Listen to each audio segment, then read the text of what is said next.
Hello दोस्तों, आपका एक बार फिर से अपने क्लासेस में स्वागत है। और ये मौलिक अधिकार का दूसरा भाग है। ठीक है, तो इसको देखने से पहले कुछ बातें बताना चाह रहा हूँ कि देखो, हमारा जो यहाँ पे प्रयास है कि कोई भी चीज़ है उसका कॉन्सेप्चुअल मतलब कॉन्सेप्ट के साथ तथ्यों को अवगत कराया जाए। नहीं तो क्या होता है, बहुत सारे छात्र जो होते हैं ट्रिकी जीएस पढ़ के आधा अधूरा ज्ञान लेके और फिर कहते हैं कि अच्छे नंबर नहीं आ रहे जीएस में। तो इसका परिणाम यही होता है कि अच्छे अंक नहीं आ पाते हैं। तो मेरा मकसद ये है कि थोड़ा लंबा वीडियो हो सकता है, लेकिन आप लोग जब पढ़ेंगे तो मुझे विश्वास है कि आप लोग जो है अच्छे अंक पाएंगे। तो एक बात और भी है कि मैं जो वीडियो बना रहा हूँ इससे कभी कभी ये लगता है कि वीडियो कैसा बन रहा है, क्योंकि वीडियो आप लोग देख रहे हैं तो आप लोग देख के बता सकते हैं कि वीडियो अच्छा बना है कि कैसा बना है। अगर आपको अच्छा लग रहा है तो आप लोग भाई सब्सक्राइब भी करिए हमारे चैनल को और लाइक करिए और कमेंट करके ज़रूर बताइएगा कि हमारा वीडियो जो है कैसा है, जिससे कि हमारा जो प्रयास अनवरत रूप से आगे भी जारी रहे। तो हम चाहते हैं कि ज़्यादा से ज़्यादा अंक मिले, क्योंकि आने वाली जितनी परीक्षाएं हैं, जो परीक्षाएं हो रही हैं वर्तमान में, उसमें ये देखा जा रहा है कि तथ्य के साथ साथ कॉन्सेप्ट का आना भी जरूरी है। तो बहुत सारे बच्चे क्या होते हैं, तथ्यों को तुरंत लेते हैं लेकिन कॉन्सेप्ट उनको नहीं पता होता है कि कब क्यों कैसे, इसके पीछे क्या है, इसके बाद में क्या है, इससे कोई लेना देना नहीं। इसीलिए उनके अच्छे अंक नहीं आ पाते हैं। तो आज वीडियो स्टार्ट कर रहे हैं मौलिक अधिकार का दूसरा भाग, ठीक है, जिसमें समानता का अधिकार चल रहा था और अनुच्छेद 14 और 15 की व्याख्या भाग 1 में हो चुकी है। तो आज अनुच्छेद जो है 16 की चर्चा करते हैं। और अनुच्छेद 16(1) में कहा गया है, ये भी जो है 16(1), 2, 3, 4 में बांटा गया है। तो 16 का 1 इसमें क्या कहा गया है कि भारत राज्य क्षेत्र में प्रत्येक नागरिकों को सरकारी नौकरियों में नियुक्ति या निर्वाचन पाने में अवसर की क्या होगी, समानता होगी। तो भारत के सभी नागरिकों को सरकारी नौकरियों में नियुक्ति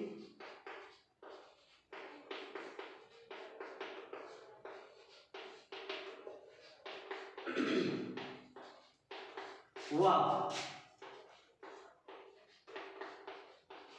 निर्वाचन में अवसर की समानता होगी।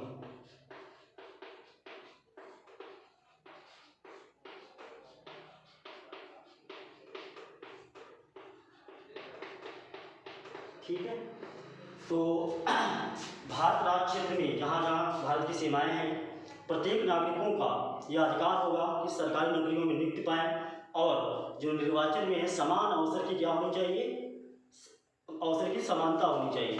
ठीक है, तो फिर आता है 16 का 2। इसमें क्या कहा गया है, 16 के 2 में कहा गया है मूलवंश धर्म, मूलवंश जाति, लिंग, जन्म स्थान व उद्भव और निवास स्थान।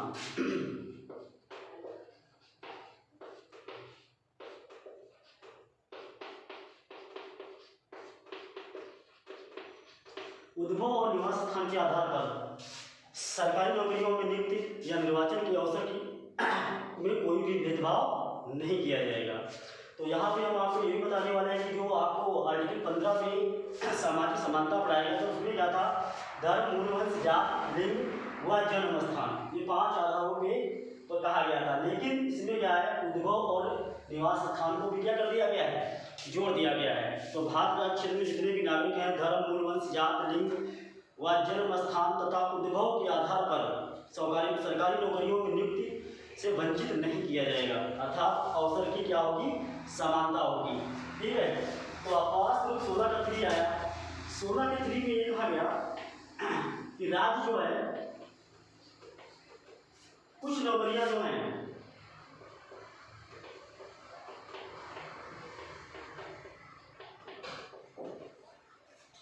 निवास स्थान के आधार पर की जा सकती है।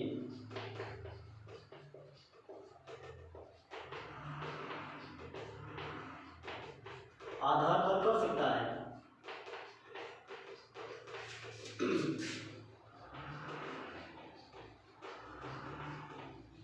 ठीक है, मतलब जो स्थानीय तबके की नौकरियां होती हैं, कुछ राज्य होते हैं स्थानीय महत्व के आधार पर कुछ भर्तियां कर सकता है, लेकिन उस भर्तियों को कानून बनाने का जो अधिकार होगा वो संसद के पास होता है।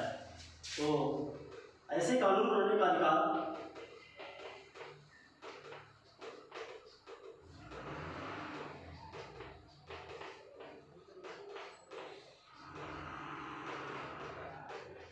संसद के पास होता है।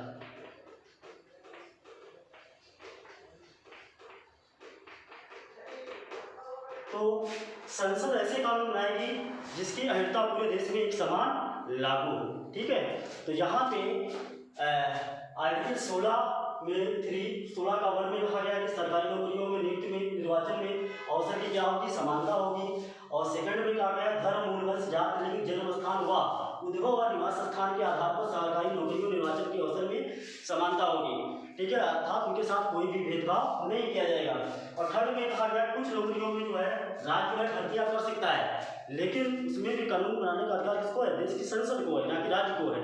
तो संसद इस प्रकार से कानून बनाएगी कि देश के सभी नागरिकों के लिए क्या है, अहित हो, आवश्यक हो। ठीक है, तो आगे बढ़ते हैं 16 का फॉर्म। तो 16 के फॉर्म में क्या कहा गया है उसको भी देखते हैं।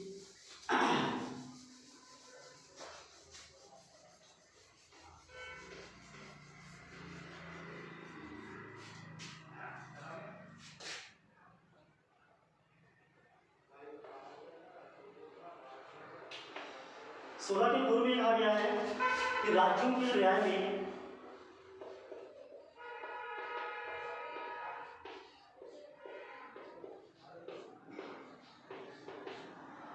सरकारी नौकरियों में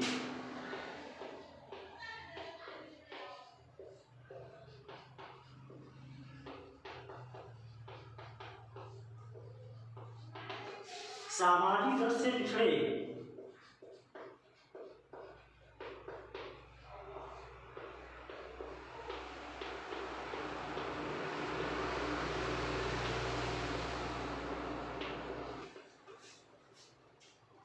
लोगों का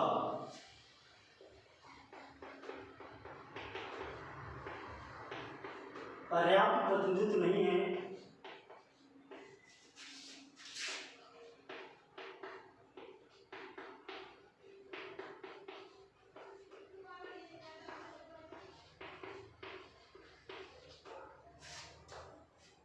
तो राज्य नौकरियों में आरक्षण दे सकता है। ये आरक्षण दे सकता है।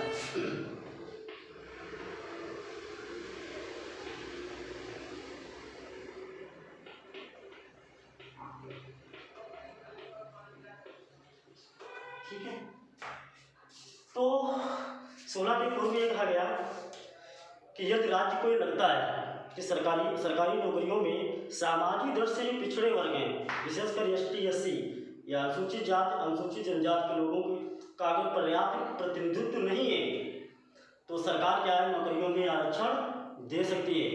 एक वाद आया था इंदिरा साहनी बनाम भारत संघ।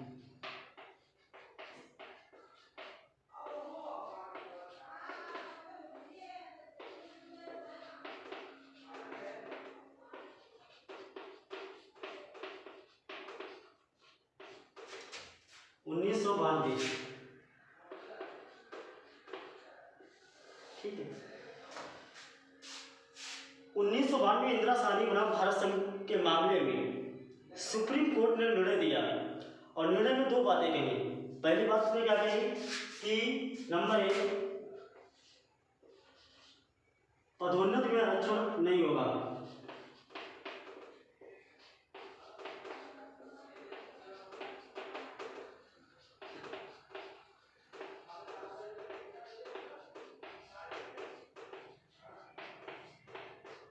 ठीक है, पहली बात उन्होंने क्या कही कि पदोन्नति में आरक्षण नहीं होगा। और दूसरी बात उन्होंने क्या कही कि जो आरक्षण की सीमा है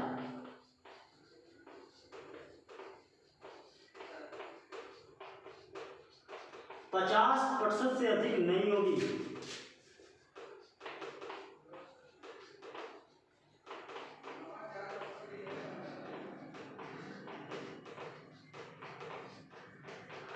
ठीक है, तो हमने आपको कहा है कि 16 के फॉर्म में बताया गया है कि अगर राज्यों की राय में सामाजिक दर से पिछड़े वर्गों, विशेषकर एससी और एसटी, ठीक है, सरकारी नौकरियों में पर्याप्त प्रतिनिधित्व नहीं है, तो सरकार क्या करती है कि नौकरियों में इनको आरक्षण दे सकती है। तो एक वाद आया, इंदिरा साहनी बना भारत संघ, और इसमें क्या हुआ, दो बातें सुप्रीम कोर्ट ने कही कि पदोन्नति में आरक्षण नहीं होगा, पहली बात उन्होंने कही, और दूसरी बात उन्होंने कही कि आरक्षण की सीमा जो है वो 50% से अधिक नहीं होगी। ठीक है, तो इसके पहले एक मंडल आयोग बना था, बीपी मंडल,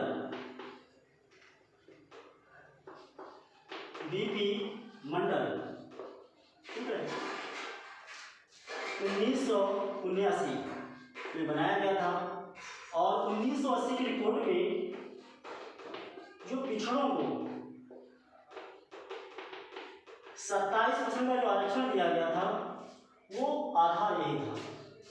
ठीक है, तो बीपी मंडल जो आयोग था इसकी स्थापना जो बनाया गया था, गठन किया गया था 1979 में, और 80 में रिपोर्ट आई तो पिछड़ों को 27% आरक्षण दिलाया गया था। तो ये सारी बातें जब हो रही थी तो एक बात आया, इंदिरा साहनी बनाम भारत संघ 1992 में, और इसमें दो बातें सुप्रीम कोर्ट ने कही। क्या कही? पहली बात उन्होंने ये कही कि पदोन्नति में आरक्षण नहीं होगा, कि कोई नौकरी कर रहा हो उसमें पदोन्नति में आरक्षण दे दिया जाए, ऐसा कभी नहीं हो सकता है। दूसरी बात उन्होंने कही कि आरक्षण जो है, नौकरियों की आरक्षण की सीमा है वो 50% से अधिक नहीं होगी। तो इस निर्णय को प्रभावहीन बनाने के लिए भारत सरकार ने 2 संवैधानिक संशोधन किए। ठीक है, तो इसको आप लोग स्कैन कर लीजिएगा। ठीक है, तो आगे बढ़ते हैं। तो 2 संवैधानिक संशोधन किए, और ये इंदिरा साहनी बनाम भारत संघ के निर्णय को जो है प्रभावहीन बना दिया गया। कैसे बनाया गया आगे देखते हैं। तो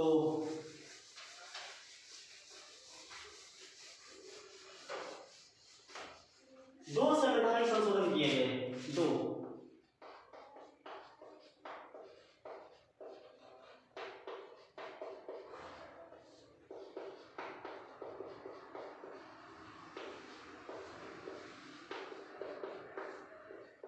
कौन कौन? एक है 77वां और दूसरा है 81वां। ठीक है,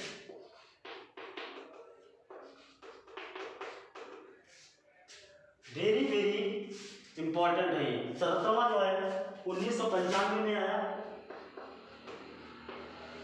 और ये आया है 2000 में। ठीक है, और अनुच्छेद 16 का और खा 2 अनुच्छेद बढ़ा दिए गए। तो 16 का इससे और 16 का खा इससे बढ़ा दिए गए। क्यों बढ़ा दिए गए? इंदिरा साहनी बनाम भारत संघ के मामले में जो 2 निर्णय दिए थे, पहली बात उन्होंने कही थी कि पदोन्नति में आरक्षण नहीं हो सकता है, लेकिन 16 के काम में कहा गया अगर सरकारी नौकरियों में जो सामाजिक दर से पिछड़े व्यक्ति हैं उनका अगर पर्याप्त प्रतिनिधित्व नहीं है तो क्या है, पदोन्नति में भी आरक्षण दिया जा सकता है। पदोन्नति में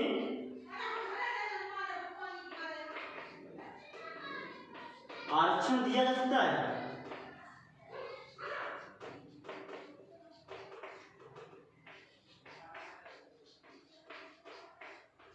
लेकिन उन्होंने शब्द का प्रयोग किया, वो था वरिष्ठता।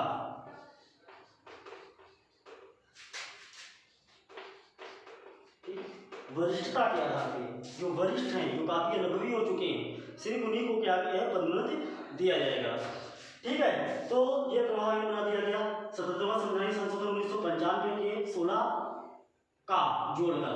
ठीक है, 81वां संवैधानिक संशोधन 2002 16 खा जोड़ा गया, और इसमें ये कहा गया कि यदि सरकारी नौकरियों में सामाजिक दर से पिछड़े व्यक्तियों का पर्याप्त प्रतिनिधित्व नहीं है तो 50% की सीमा लागू नहीं होगी।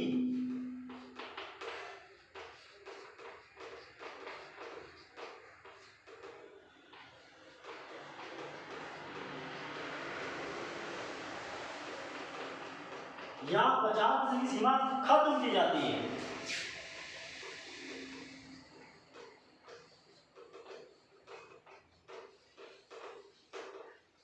ठीक है, तो अब इसको समझने कैसे देखिएगा। 81वां संवैधानिक संशोधन 2002 में जो है 16(4) जोड़ा गया, उसमें सुप्रीम कोर्ट ने कहा था कि आरक्षण की सीमा जो है 50% से अधिक नहीं होगी, लेकिन यहाँ पे संवैधानिक संशोधन कर दिया गया और कहा गया कि 50% की सीमा जो उन्होंने निर्धारित की थी उसको खत्म किया जाता है। जैसे कि कोई नौकरियां, जैसे कि सामान्य से पिछड़े लोगों के लिए 100 वैकेंसी आई, तो 100 वैकेंसी में क्या हुआ, 70 वैकेंसी बन गई। अब क्या हुआ, 30 पद जो थे खाली रह गए। तो इस प्रकार से विभिन्न वैकेंसियां आती हैं, नौकरियां आती हैं, उनमें ऐसे पद रिक्त होते चले जाते हैं। तो क्या होता है, इन सब रिक्त पदों को एक जगह सम्मिलित कर लिया जाता है और एक और अलग से नौकरी निकाली जाती है, इसका नाम होता है बैकलॉग। ठीक है, तो 16(4) का और 16(4) का दोनों को पढ़ने से जो है ओबीसी को भी इसमें लाभ मिल जाता है। तो ठीक है, तो यहाँ पे जो है अवसर की समानता समाप्त होती है। तो समझ में आया होगा। आगे बढ़ते हैं, आर्टिकल 17।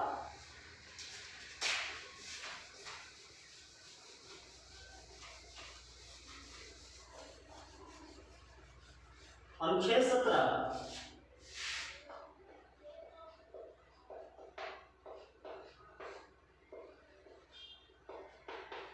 अस्पृश्यता का अंत किया जाता है।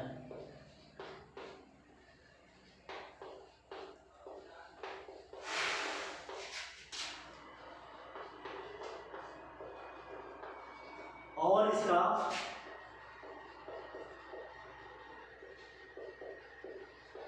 प्रत्येक प्रकार से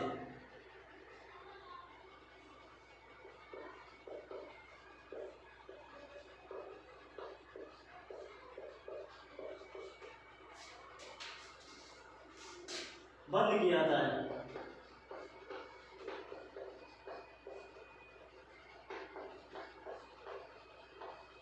और इसका उल्लंघन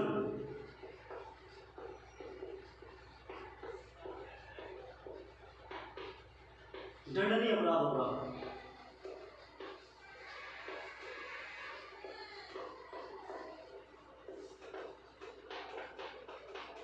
ठीक है, प्रत्येक प्रकार से प्रयोग,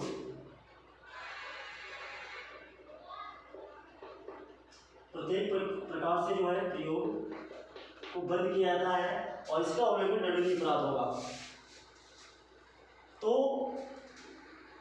अस्पृश्यता का अंत किया जाता है, इसका प्रत्येक प्रकार से प्रयोग क्या है, बंद किया जाता है, और उसका कोई भी उल्लंघन करता है तो ये क्या होगा, दंडनीय अपराध होगा। और इसका जो मकसद था सामाजिक न्याय को सुनिश्चित करना था। और इस अनुच्छेद का जो प्रभाव सबसे ज्यादा महात्मा गांधी पे पड़ा था और इसको क्रियान्वित करने के लिए संसद ने 2 अधिनियम बनाए। 1955 में एक अधिनियम बना था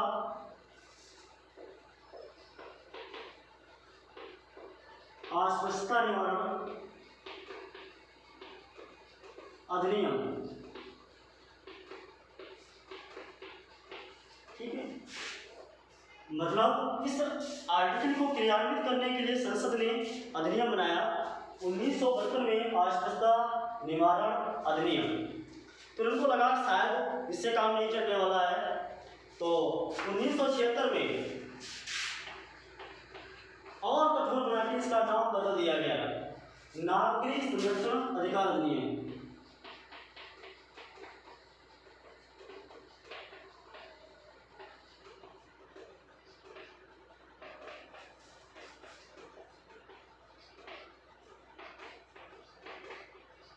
कर दिया गया और इसमें कुछ बातें जोड़ी गई, जिसमें से बात जोड़ी गई, इसका उल्लंघन करने वाला व्यक्ति जो है निर्वाचन का हकदार नहीं होगा।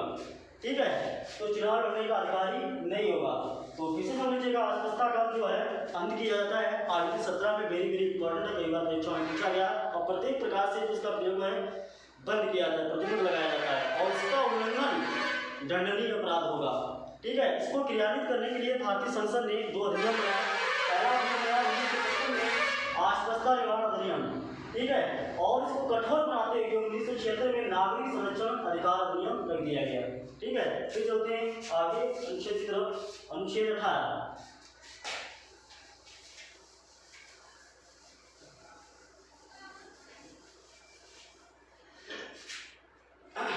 अनुच्छेद 18 उपाधियों का अंत।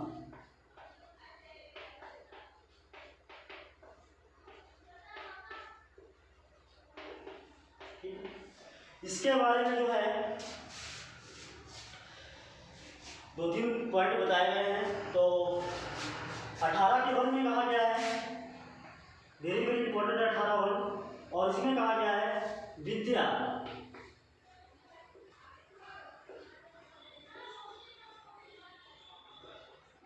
विद्या और सेना संबंधी उपाधियों को छोड़कर अन्य कोई उपाधि नहीं दी जाएगी।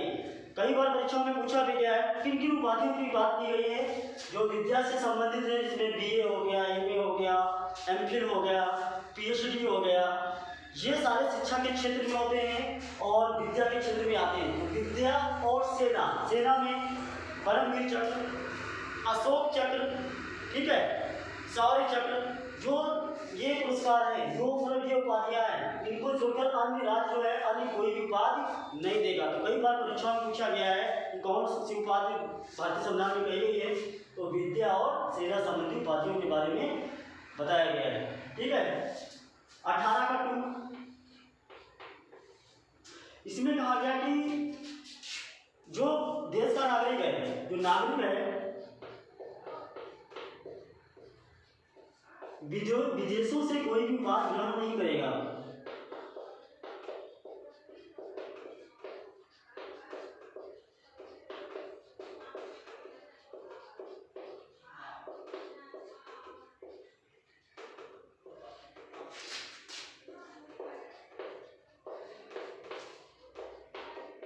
ठीक है, जो भारतीय नागरिक हैं वो विदेशों से कोई भी बात ग्रहण नहीं करेगा।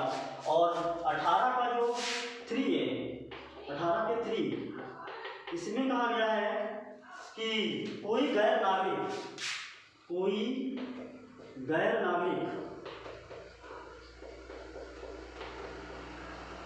या विदेशी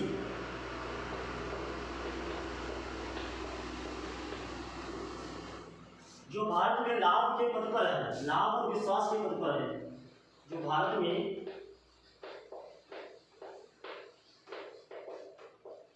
लाभ और विश्वास के पद पर है,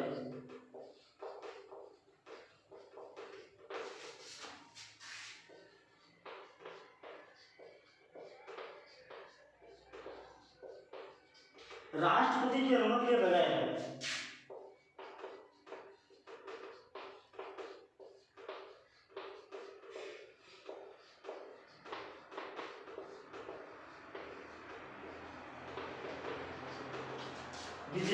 विदेशों से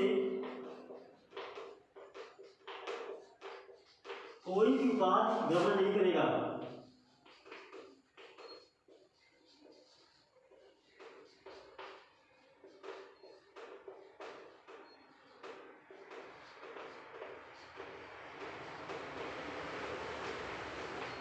ठीक है, और जो 18 का 4 है इसमें जो है सेम बात कही गई है। क्या कहा गया है कि कोई गैर नागरिक या विदेशी जो भारत में लाभ और विश्वास के पद पर है, राष्ट्रपति के अनुमति के बगैर कोई भी भेंट या उपलब्धि धारण नहीं करेगा। कोई भी भेंट और उपलब्धि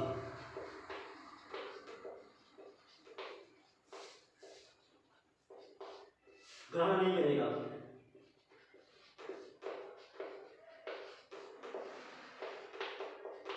पर दोनों में अंतर यह है, इसमें जो है 18 के 3 में सेम बात है, लेकिन इसमें उपाधि ग्रहण नहीं करेगा और इसमें जो है भेंट और उपलब्धि ग्रहण नहीं करेगा। ठीक है, तो ये 18 हो गया। और 18 में क्या है, उपाधियों का अंत है। और 18 के 1 में क्या कहा गया कि शिक्षा और सेना मतलब विद्या और सेना से संबंधित उपाधियों को छोड़कर राज्य अन्य कोई उपाधि नहीं देगा। ठीक है। और सेकंड में कहा गया 48 सेकंड में कहा गया कोई भी जो भारतीय नागरिक है विदेशों से कोई भी उपाधि ग्रहण नहीं करेगा। और थर्ड में कहा गया कि कोई गैर नागरिक या विदेशी जो भारत में लाभ और विश्वास के पद पर है राष्ट्रपति की अनुमति के बगैर कोई भी उपाधि ग्रहण नहीं करेगा। और फोर्थ में कहा गया कि जो गैर नागरिक या विदेशी जो भारत में लाभ और विश्वास के पद पर है कोई भी भेंट या उपलब्धि ग्रहण नहीं करेगा। तो ये क्या है, उपाधियों का अंत। अब आगे चलते हैं, एक नया भाग है स्वतंत्रता का अधिकार। तो इसको हटा रहे हैं, वेरी इंपॉर्टेंट है स्वतंत्रता का अधिकार। बहुत सारे क्वेश्चन से बनते हैं, तो पूरा वीडियो देखिएगा और अंत तक देखते रहिएगा। तो स्वतंत्रता का अधिकार,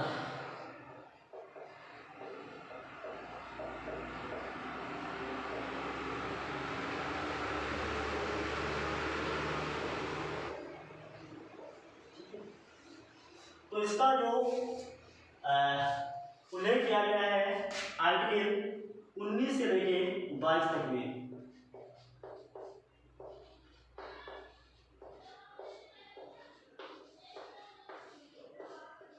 और वेरी इंपॉर्टेंट है, पूरा वीडियो देखिएगा, अंत तक देखते रहिएगा। और यहाँ पे थोड़ी चर्चा करेंगे स्वतंत्रता के बारे में। देखो स्वतंत्रता जो है दो प्रकार से होती है, एक नकारात्मक होती है और एक सकारात्मक होती है।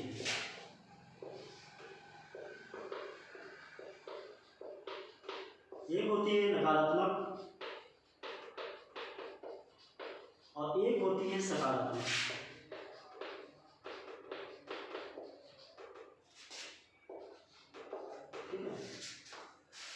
नकारात्मक ऐसी स्वतंत्रता होती है कि कोई व्यक्ति, जो सरकार है, जो राज्य है, किसी भी व्यक्ति के किसी भी कार्य में कोई भी प्रतिबंध नहीं लगाएगी, वह हर प्रकार से स्वतंत्रता की बात की जाती है। तो इससे क्या होता है, जो सार्वजनिक हित होता है, राष्ट्रीय हित होता है, बहुत सारे हित होते हैं, वो क्या होते हैं, उन पर प्रभाव पड़ता है। तो इसलिए इस स्वतंत्रता, नकारात्मक स्वतंत्रता की चर्चा यहाँ पे ना करके भारतीय संविधान में जो अपनाया गया सकारात्मक स्वतंत्रता को अपनाया गया है। मतलब ऐसे प्रतिबंध हटा दिए जाए जो व्यक्ति के विकास में बाधक है। मतलब ऐसे कानूनों को या प्रतिबंधों को हटा दिया जाए जो व्यक्ति के विकास में क्या है, बाधक है, और ऐसे प्रतिबंधों को लगा दिया जाए जो सार्वजनिक दृष्टि से क्या है, अच्छा है। तो इसमें जो है व्यक्तिगत हित और सामाजिक हित का मिलन बिंदु है। तो व्यक्तिगत हित प्लस सार्वजनिक हित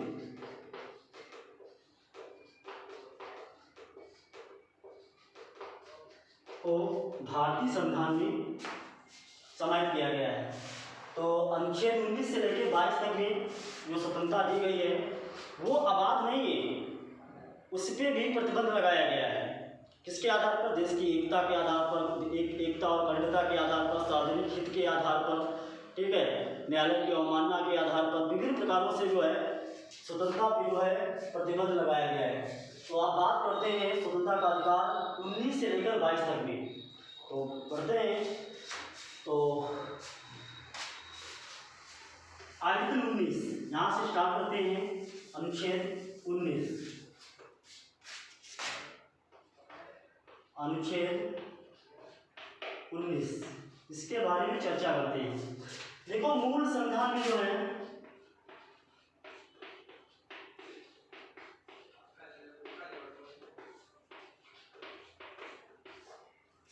ठीक है, का से लेकर छा तक, 19 के का से लेके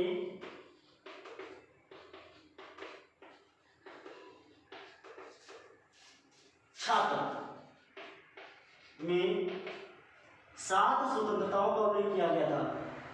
7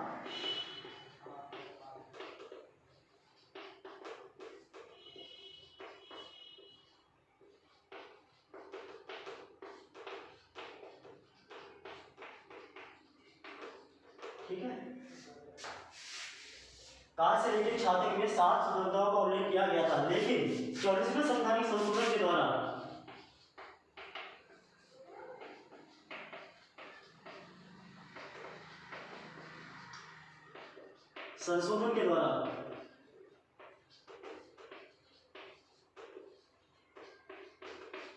19 के चाक को निकाल दिया गया है।